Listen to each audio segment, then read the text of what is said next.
नमस्कार दोस्तों, मैं अंकुर उपाध्याय स्वागत करता हूं आप सभी का आपके अपने YouTube channel share market analysis में। यहां पे एक बार फिर टाटा मोटर्स स्क्रीन पे आएगा।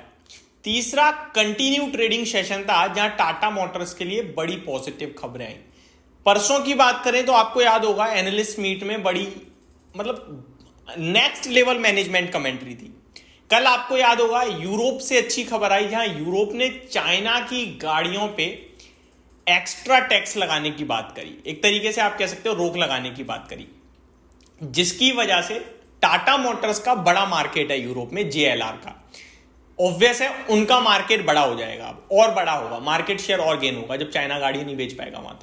तो ये एक एडिशनल बेनिफिट था। आज एक और बार तीसरे कंटिन्यू ट्रेडिंग सेशन अलग लेवल की पॉजिटिव न्यूज आई। क्या आई है चलिए समझते हैं और जानते हैं।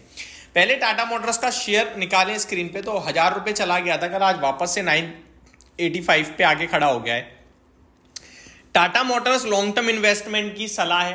टाटा मोटर्स को छोटी अवधि के लिए ना देख के लंबी अवधि के लिए देखें, बड़ा पैसा बनेगा इसमें। मैं ये पहले भी कह चुका हूं, अभी भी कह रहा हूं। 1500-1800 रुपए तक के लक्ष्य भी आ जाए तो कोई बड़ी बात नहीं है। और वैल्यूएशन टर्म्स में टाटा मोटर्स बहुत सस्ता है। टाटा मोटर्स, जो लोग डरते हैं टेस्ला के आने से टाटा मोटर्स के मार्केट पे बड़ा फर्क पड़ेगा, तो टाटा मोटर्स ने अपने एनालिस्ट मीट में क्लियर करा कि हम और मार्केट शेयर गेन करने की सोच रहे हैं, छोड़ने की नहीं सोच रहे। और तीनों सेगमेंट में, चाहे वो कमर्शियल हो, चाहे वो पैसेंजर हो या वो इलेक्ट्रिक हो, तीनों सेगमेंट में मार्केट शेयर बढ़ाने पर ही टाटा मोटर्स का फोकस है।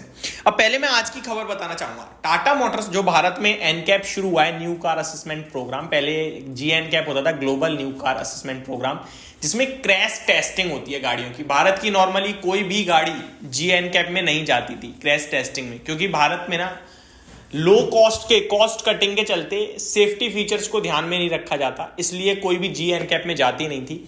GNCAP global new car assessment program, जहां पे क्रैश टेस्टिंग होती है। क्रैश टेस्टिंग यानी कि एक डेमो गाड़ी ओरिजिनल होती है, उसमें एक डमी बैठाया जाता है सीट बेल्ट लगा के, और उसे बहुत तेज रफ्तार से आके ठोक दिया जाता है। फिर देखते हैं कि कितनी सेफ्टी हुई उस आदमी की जो अंदर डेमो के रूप में बैठा था, जो एक डेमो बैठा था, आदमी नहीं, डमी बैठा था।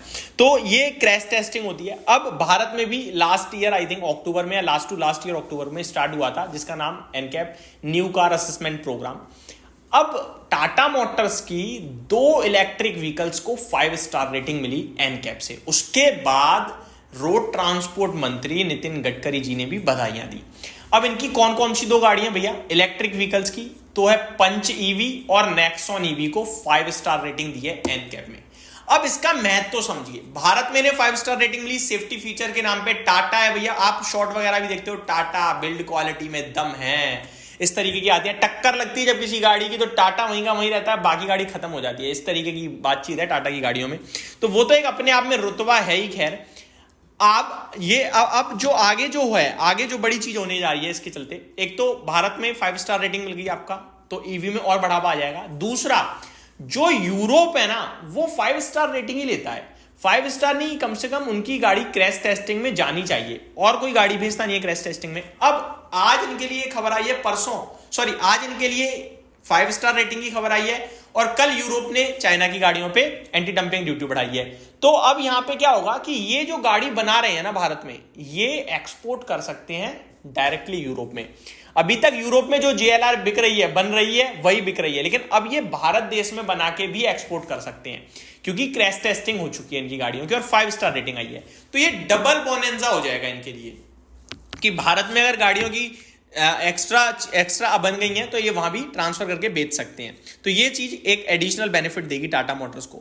स्टॉक के प्राइस चार्ट पैटर्न वगैरह की बात करो तो वो बात करने योग्य ही नहीं है। क्यों नहीं है? क्योंकि हम इन्वेस्टमेंट की बात कर रहे हैं। टेक्निकल टर्म्स पे देखें तो लंबी अवधि में एक बड़ी रैली बनी स्टॉक में। नीचे से देखा जाए तो शुरू हुई थी रैली ऑलमोस्ट 400 रुपए से, 400 से 1060 तक गई। उसके बाद अभी कंसोलिडेशन चल रहा है, लगभग 3 महीने हो गए ऑलमोस्ट कंसोलिडेशन को, 3-6 महीने एग्जैक्टली देखें तो इसने 940 का भाव दिखा दिया था 7 फरवरी को, और हाई दिखाया था 1040 का मार्च को। तो अप्रैल मई जून तीसरा महीना कंसोलिडेशन में चल रहा है जो रेंज बाउंड है।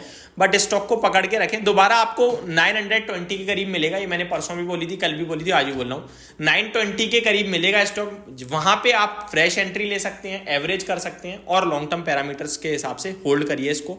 शॉर्ट टर्म के लिए कोई भी राय नहीं है। कंपनी का मुनाफा बहुत अच्छा हो रहा है और कंपनी का जो कमर्शियल व्हीकल प्रोफाइल है जिसमें थोड़ी गाइडेंस में दिक्कत है वो भी सितंबर के बाद से बढ़िया हो जाएगा, ऐसा मैनेजमेंट कह रहा है। तो सब कुछ ठीक होने पे मेरे को लगता है इजीली 1200 रुपये, और उसके बाद अगर एक साल में 20% मिल जाए तो कोई कम नहीं होता, और अगली साल फिर 20% मिल जाए कंपाउंडिंग के हिसाब से, तो उससे बढ़िया तो कुछ भी नहीं है। तो ये स्टॉक इजीली आपको यहाँ से 2 साल तक 20% की अगर से रिटर्न दे सकता है और आपकी पोर्टफोलियो में होने लायक स्टॉक है। तो ये मेरी तरफ से एक डिटेल वीडियो थी टाटा मोटर्स पे। होप आपको सारी चीजें समझ में आई होंगी। Thank you so much for watching this video. Have a great day guys.